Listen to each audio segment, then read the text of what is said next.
जो भी वार्तालाप चल रही थी थोड़ा समय सुन पाया था। तो इस विषय में थोड़ा सा आपके सामने कुछ विचार रखना चाहूंगा, क्योंकि बहुत ही रहस्यपूर्ण ये विषय था आप लोगों का। हो सकता आप लोग इस पे गहराई पे गए नहीं गए मुझे नहीं पता,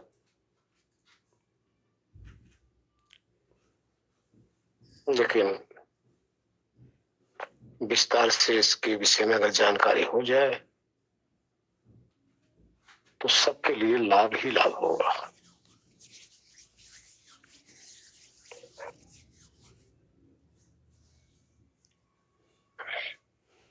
कोई भी संसार के अंदर कोई भी एनीवे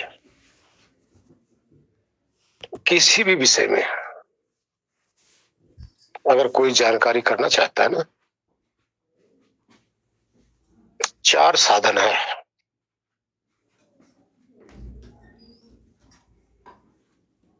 इसी साधन के अनुसार ही या इसी के अनुकूल ही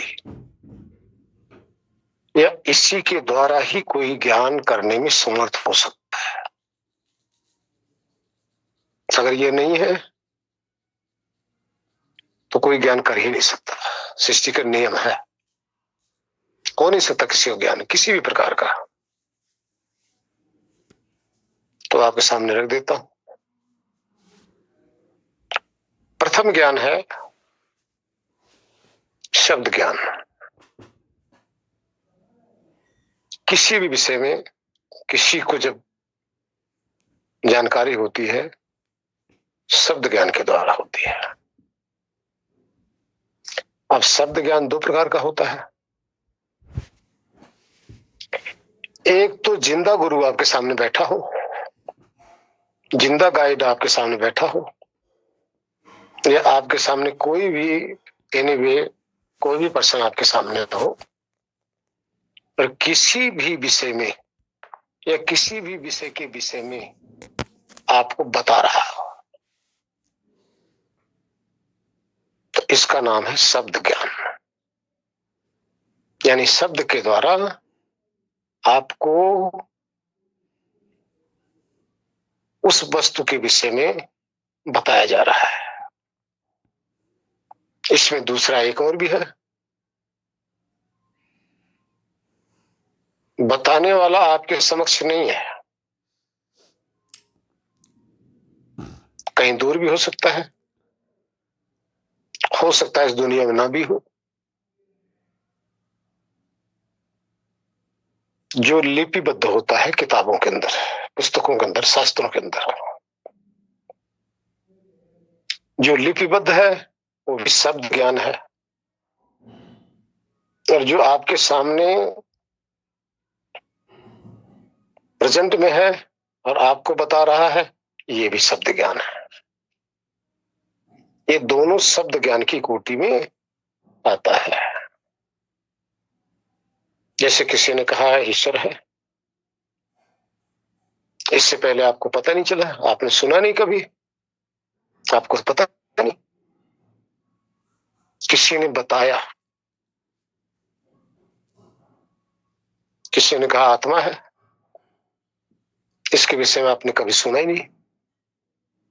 जब सुना तब आपको ये हुआ कि हाँ भाई आत्मा है, ईश्वर होता है। किसी ने किताब में लिख दिया कि ईश्वर है, कैसे कैसे है। किसी ने किताब में आत्मा के विषय में लिख दिया, तो लिखा गया है। तब उसको आप पढ़ के, आप स्वयं पढ़ के उसको सुन रहे हैं, अपने आप को सुना रहे हैं। इसका नाम है शब्द ज्ञान। यहां से ज्ञान का ये साधन है, यहां से जानकारी शुरू होती है किसी भी विषय में। चाहे बच्चे पढ़ाई लिखाई करते हैं या इंजीनियरिंग करते हैं, डॉक्टरी करते हैं, कुछ करते हैं या अध्यात्म में आप आते हो, तो प्रथम ज्ञान की स्टार्टिंग यहां से है। अब बात आती है कि ये ज्ञान के विषय में या आत्मा के विषय में या ईश्वर के विषय में। असंख्य किताबें हैं, असंख्य इसके विषय में वक्तव्य है। जब वो तत्व है, पदार्थ है, ईश्वर है, तो तरह तरह की बातें वक्ता लोग क्यों कह रहे हैं? तरह तरह की किताब के अंदर क्यों लिपिबद्ध की गई है? तत्व एक ही है, तो एक ही जैसा शब्द ने लिखना चाहिए ना। तो पदार्थ में तो फर्क है नहीं, आत्मा के विषय में कह लो या परमात्मा के विषय में कह लो, तो सब का विचार एक ही होना चाहिए कि जैसे वो है। अब यहां पे स्टार्टिंग में जितने भी साधक होते हैं यहीं पे संशय में पढ़ना शुरू कर देते हैं, यहां दुविधा में पढ़ने लग जाते हैं। किसी की किताब पढ़ लिया तो किसी ने कुछ बता रहा है, दूसरे की पढ़ लिया तो वो दूसरा ज्ञानी कुछ बता रहा है, और हो गया संशय। तो अब इस संशय का निवारण कहां से हो? किसी ने कह दिया मैं तो ईश्वर हूं, और किसी ने कह दिया नहीं, ईश्वर ने ही तो आपको जन्म दिया है। अब दोनों की बातों में बहुत फर्क हो गया। जन्म लेने वाला ईश्वर है या जन्म देने वाला ईश्वर है? जो देह में रहकर अपने कर्मों को भोग रहा है, दुख सुख को भोग रहा है, ये ईश्वर है, या जो दुख सुख को भुगा रहा है ये ईश्वर है? संशय हो गया। अब यहां शब्द ज्ञान में जितने ही पढ़ोगे उतनी अनेकता मिलेगी। हाँ, थोड़ा सा जो भाषा के अनुसार है या अपने के अनुसार है, इस भेद का निवारण तो हो सकता है, लेकिन तत्व के विषय में अगर उलट पुलट बताया जाए तो उसका निवारण कैसे कर लोगे? अब यहां से संशय शुरू। अब यहां साधक जहां फंस गया वहीं रह गया। और ये क्यों है? ये पंथ के कारण से है, संप्रदाय के कारण से है। क्योंकि जितने भी पंथ हैं सबके अपने अपने विचार, जितने संप्रदाय हैं उनके अपने अपने विचार। तो क्या आत्मा का भी संप्रदाय कोई होता है? आत्मा का भी कोई पंथ? क्या ईश्वर का भी कोई संप्रदाय होता है? क्या ईश्वर का भी कोई पंथ होता है? नहीं, वो तो सत्य है, एक जैसा है, उसमें कोई चेंजिंग नहीं है, विचारों में चेंजिंग है। इसका अर्थ क्या हुआ? इसका अर्थ यही हुआ कि इन अनेकों में हो सकता है कोई जानकार हो सकता है कोई जानकार हो उस तत्व का, जो अपने हिसाब से कह रहा हो सकता है जो अनेक और भी है अपने काल्पनिक बुद्धि से कह रहे हो। तो अब इसका निवारण कैसे करें? आगे से नहीं, चलिए अब अगला ज्ञान आ जाता है, अनुमान ज्ञान। अनुमान ज्ञान क्या है? जिस वक्ता ने उस पदार्थ के विषय में कहा और वो पदार्थ आपको अनुमान में प्रकट होने लग जाए, आपको आभास होने लग जाए बुद्धि के द्वारा। ध्यान रखना, बुद्धि के द्वारा आपको लगने लग जाए, हाँ ऐसा तो लग रहा है, मेरे साथ भी हो रहा है, ऐसा हो सकता है, ऐसा है। अब उस पे जब आप चिंतन करेंगे, उस वक्ता के शब्द को सुन के, तो आपको महसूस होना चाहिए, आपको लगना चाहिए कि हाँ ये बात सही है, ऐसा हो सकता है। अगर आपको लगा ही नहीं कि ऐसा है, हो सकता है, आपको अनुमान में लगा ही नहीं कि मैं हूं, किसी ने कहा कि आप आत्मा हो, आप हो इसलिए आप आत्मा हो, तो आपको तो इस पे सोचना चाहिए कि हाँ मैं हूं, मैं हूं तो क्या हूं भाई, मैं हूं ये तो सत्य है। आपको यहाँ विचार करना चाहिए, यह मनन करना चाहिए, पहले श्रवण, फिर मनन, फिर निधिध्यासन। श्रवण कर लिया, आप फंस गए अगर मनन नहीं किए तो। क्यों? किसी के शब्दों के जाल में, किसी के पंथ में, किसी के संप्रदाय में आप फंस गए, आप ज्ञान में नहीं जा सकते, ज्ञान आपको नहीं हो सकता। अगर आप मनन करने लग गए और मनन में आपको लगने लगा, महसूस होने लगा, तो समझ लो कि बात 50-50 है। ध्यान रखना, यहाँ 50-50 ही मानना, 100% मत मान लेना, ये 50-50 है भाई। लेकिन पहुंचे तो नहीं, आपका अनुमान में हो रहा है ना। ये अनुमान ज्ञान कहां से हो रहा है? बुद्धि के द्वारा। उसके बाद में जब मनन करेंगे, अगर नहीं आपको लगेगा, तो आप या तो उस वक्ता के प्रेम में, मोह में आप पागल हो गए, आप अपने कल्याण नहीं चाह रहे हो, आप उसकी वाह वाह कर रहे हो वक्ता की, आपको ज्ञान नहीं चाहिए,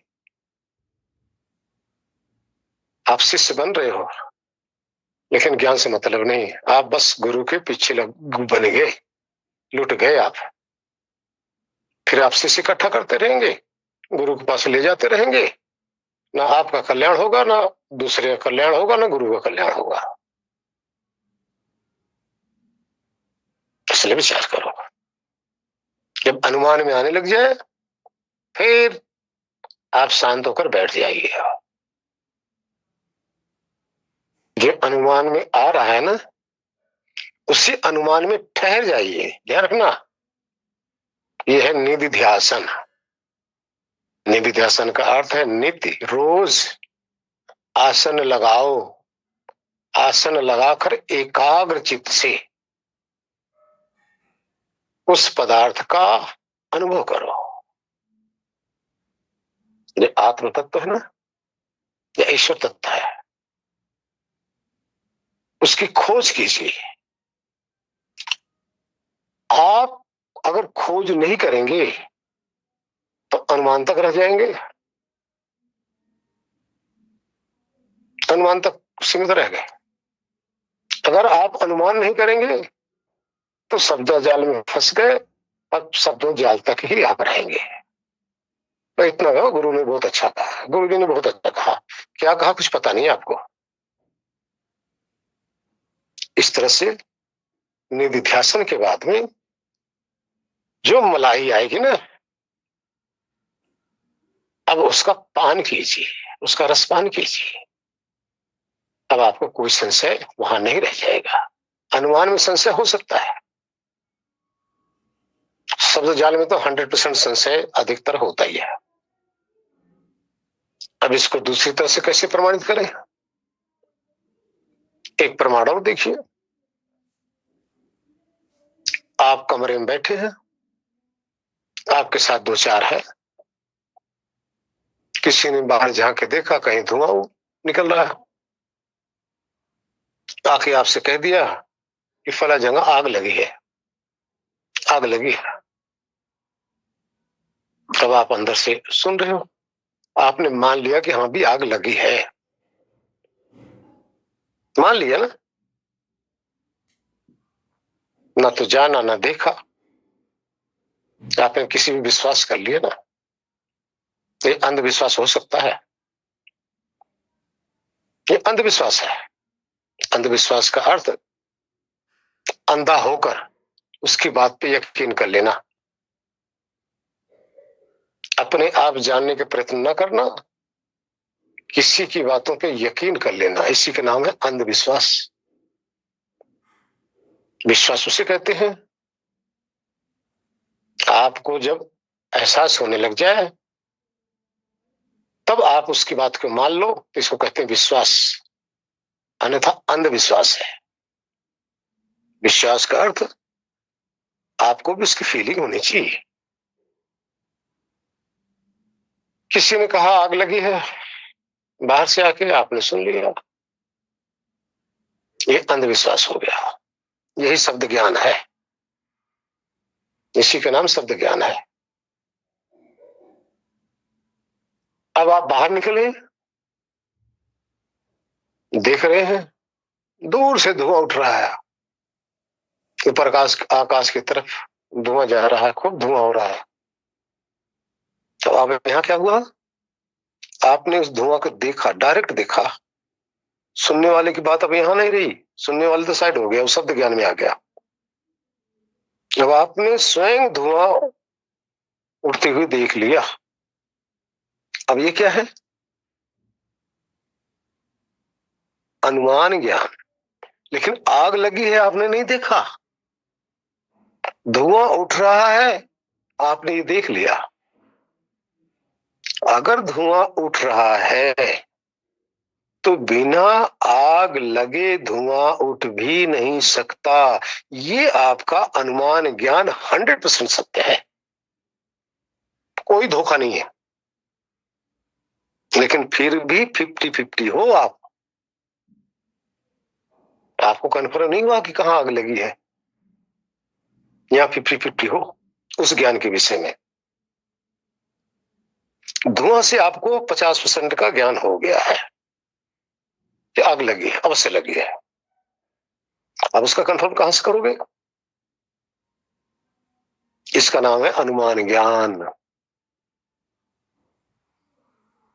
अब आप जाइए, अब यहां से चल दिए, जहां आग लगी हुई वहां पहुंच जाइए। जब वहां पहुंचेंगे तो वहां क्या आप देखेंगे? कितने एरिया में आग लगी है, कितनी लपट उड़ रही है, क्या क्या भस्म हो रहा है, क्या क्या हो रहा है। अब ये डायरेक्ट जाकर जो आप देख रहे हो, इसका नाम है प्रत्यक्ष ज्ञान। प्रत्यक्ष ज्ञान।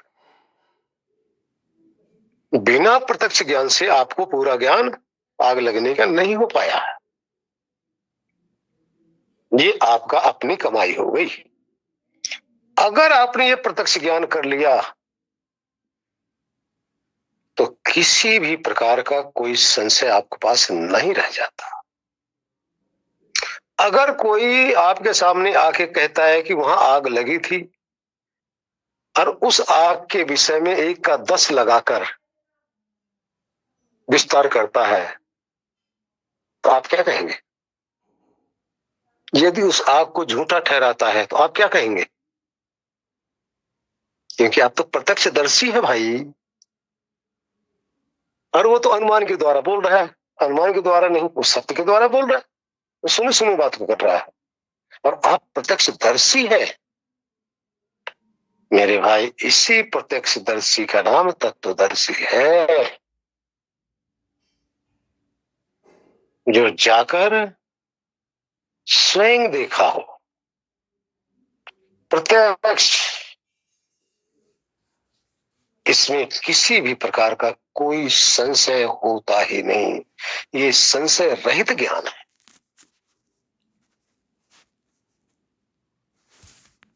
तो ज्ञान कितना हुआ? पहले शब्द ज्ञान, दोबारा अनुमान ज्ञान, तीसरा प्रत्यक्ष ज्ञान। लेकिन एक बात और ध्यान रखो, ये प्रत्यक्ष ज्ञान इंद्रियों का ही विषय है, ये आत्मा का विषय नहीं है। लेकिन इंद्रियों के द्वारा ही आत्मा प्रत्यक्ष कर रहा है, इंद्रियों के द्वारा ही। जितना भी भौतिक ज्ञान होगा ये प्रत्यक्ष ज्ञान ही होगा। संसार का कोई भी ज्ञान, शब्द ज्ञान, अनुमान ज्ञान, प्रत्यक्ष ज्ञान। इसी तरह से दुनिया में जितने भी है सबका व्यवहार चल रहा है। मैं अपनी तरफ से कोई विधि नहीं बता रहा हूं। जितने भी जीव हैं सबका व्यवहार इसी विधि के अनुसार चल रहा है। दूसरी कोई विधि किसी के पास नहीं है।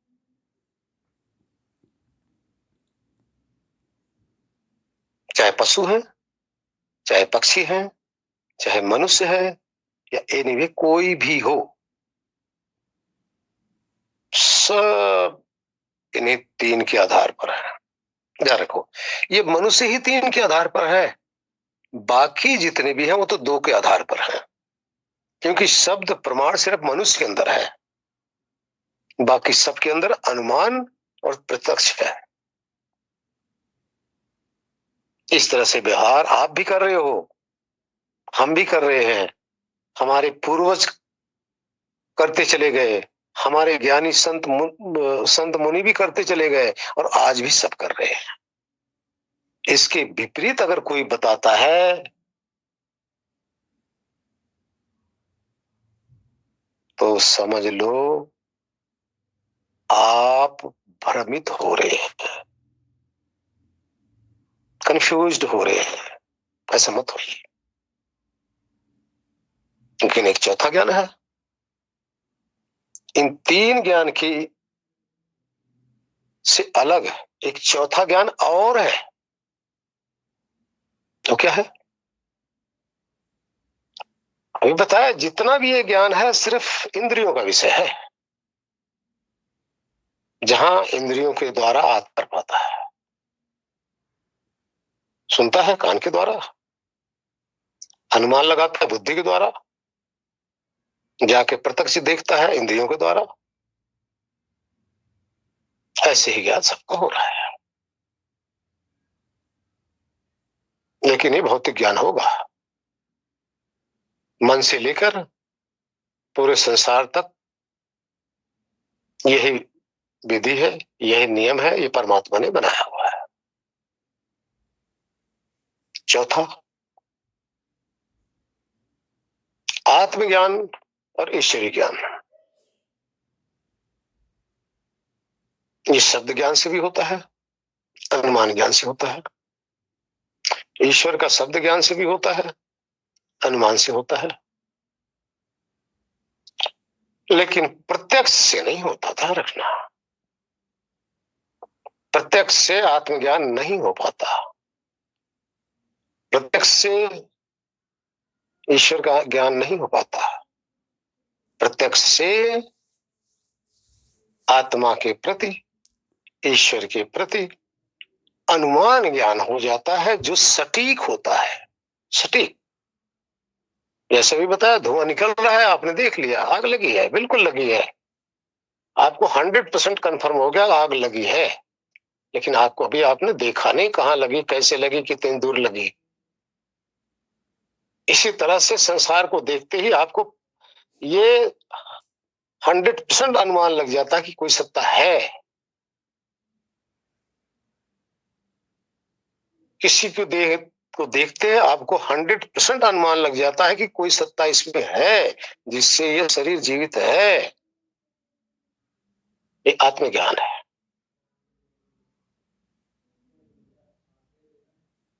लेकिन साक्षात्कार नहीं होता।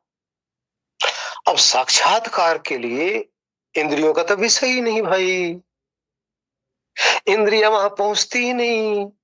इंद्रियां तो विषयों तक के पहुंच पाती हैं, विषयों से परे उनमें जाने की क्षमता ही नहीं।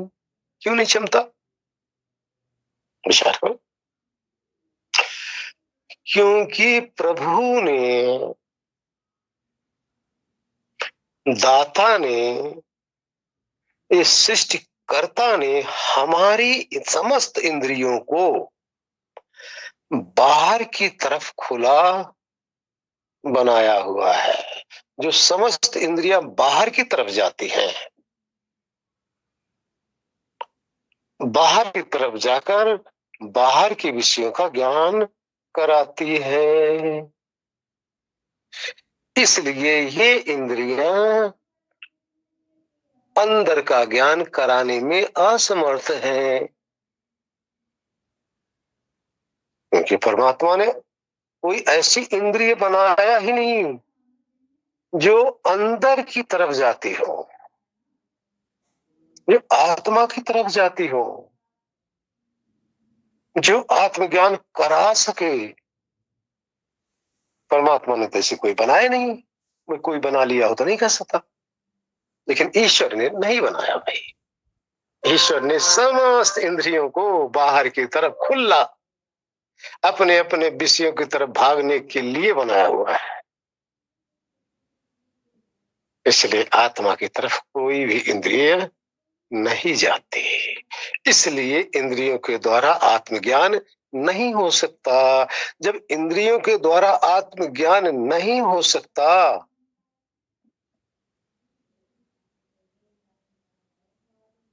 तो कैसे हम कह दें कि इंद्रियां आत्मज्ञान करा पाएंगी? विचार करो।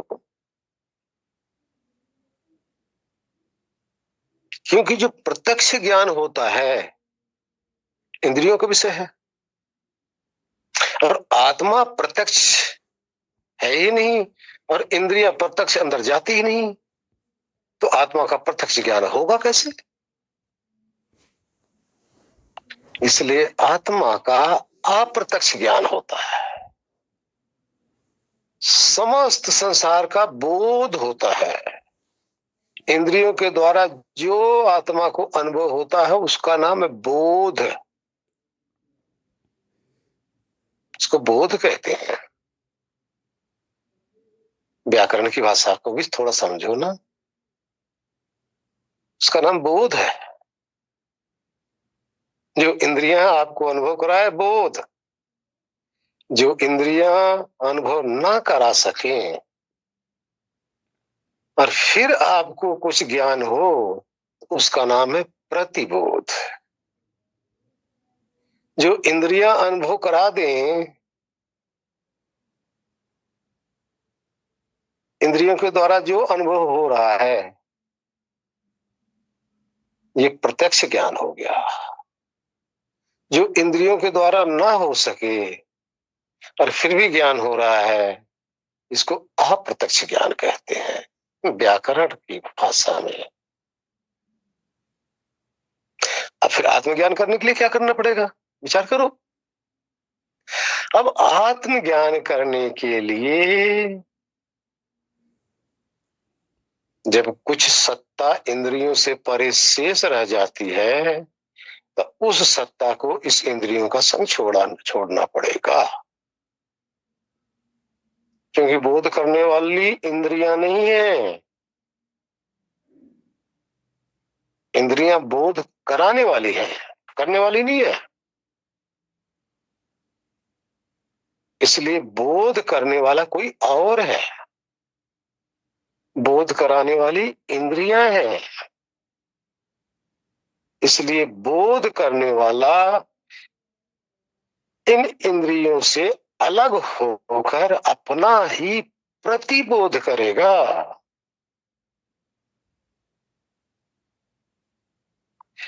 अपना ही अप्रत्यक्ष ज्ञान करेगा। अप्रत्यक्ष का अर्थ है बिना किसी इंद्रियों के सहायता से, क्योंकि इंद्रियां अंदर जाती ही नहीं, परमात्मा ने बनाया ही नहीं, तो इंद्रियों का विषय खत्म।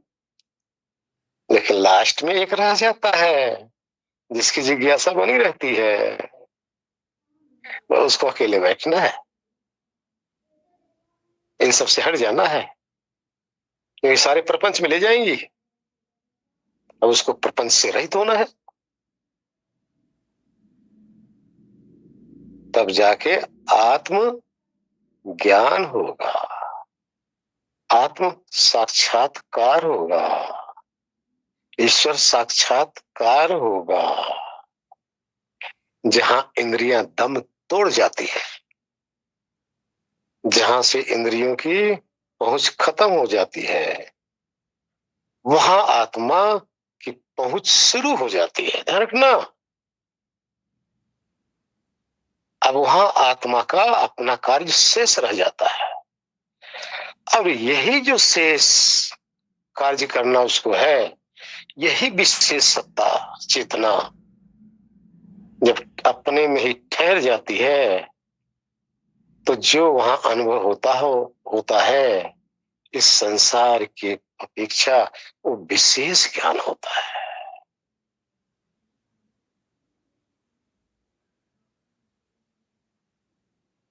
ऐसा ज्ञान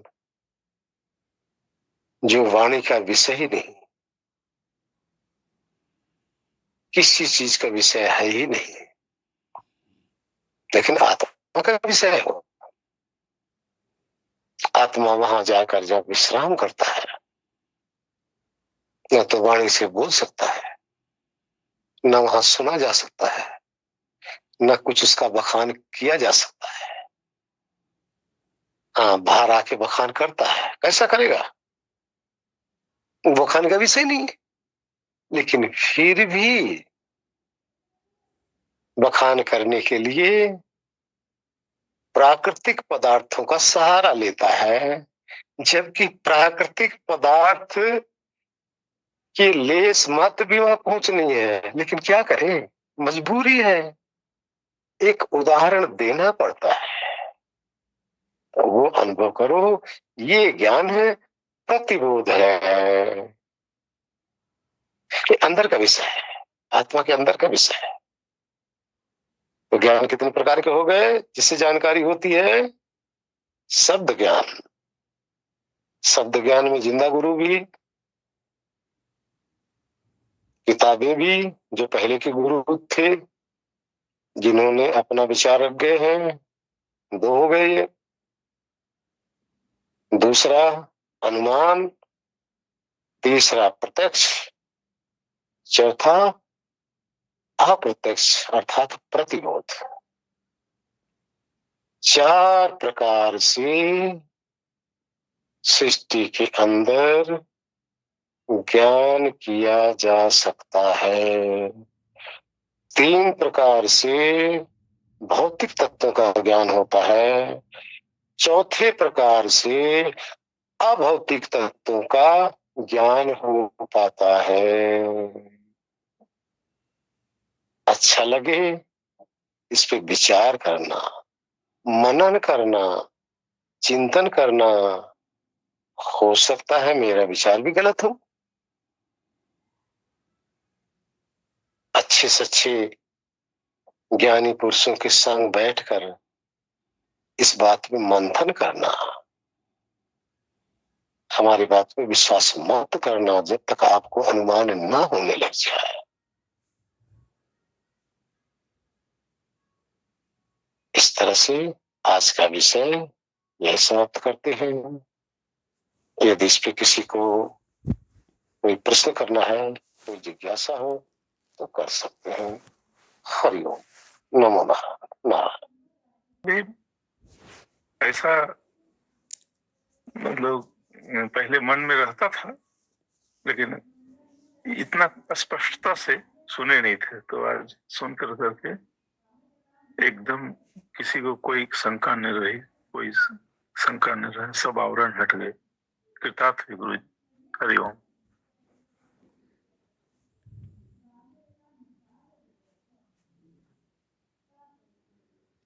पहले गुरुजी शुरू में हम और के.पी. आर्या भैया बात कर रहे थे ना, तो अनुभव पर ही चर्चा चल रही थी। जैसे आपने कहा कि कहीं धुआं दिखाई दे तो समझ लो कि वहाँ अग्नि है, तो क्लियर हो जाता है। कहा सुनने वाली नहीं, प्रत्यक्ष जा कर के वहाँ देख लिया।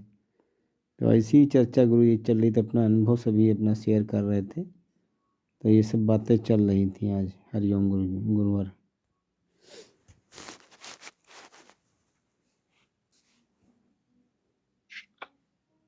शास्त्र का अर्थ होता है सा जमा अस्त्र। अस्त्र कहते हैं विधि को, नियम को। सा कहते हैं शासन को। जो सृष्टि में जो विधि, जो नियम शासन कर रहा है, इस शासन का जो वर्णन करे उसका नाम शास्त्र है। तो समझ लो, एक सृष्टि के अंदर नियम काम कर रहा है, सुंदर सी व्यवस्था काम कर रही है। वो व्यवस्था जड़ के लिए भी है और चेतन के लिए भी है। इस जड़ और चेतन पे जो शासन कर रहा है,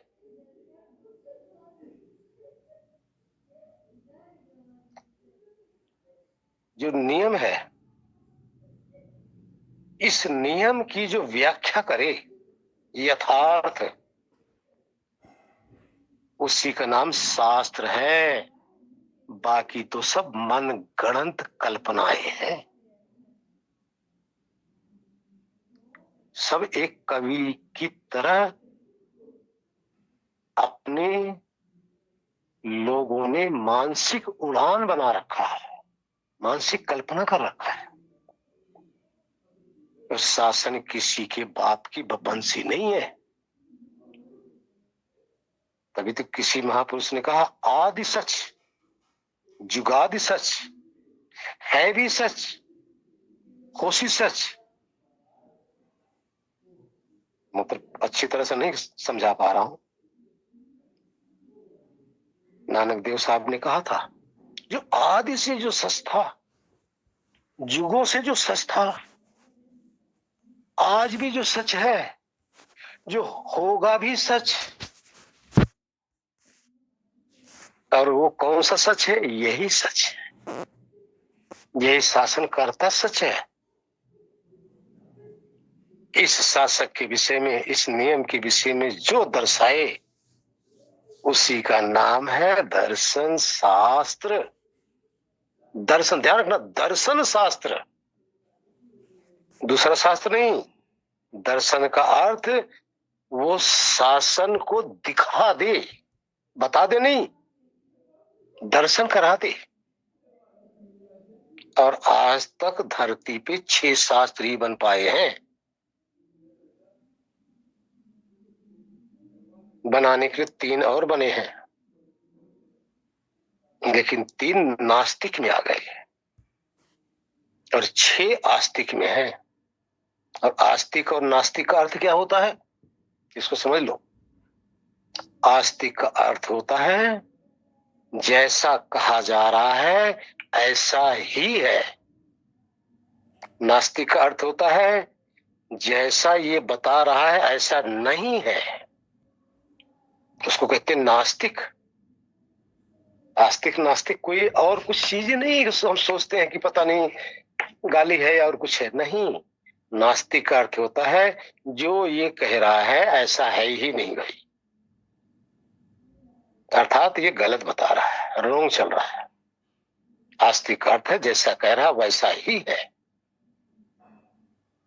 तो जैसा है वैसा जो कहे उसका नाम शास्त्र है। हरिओम हरिओम।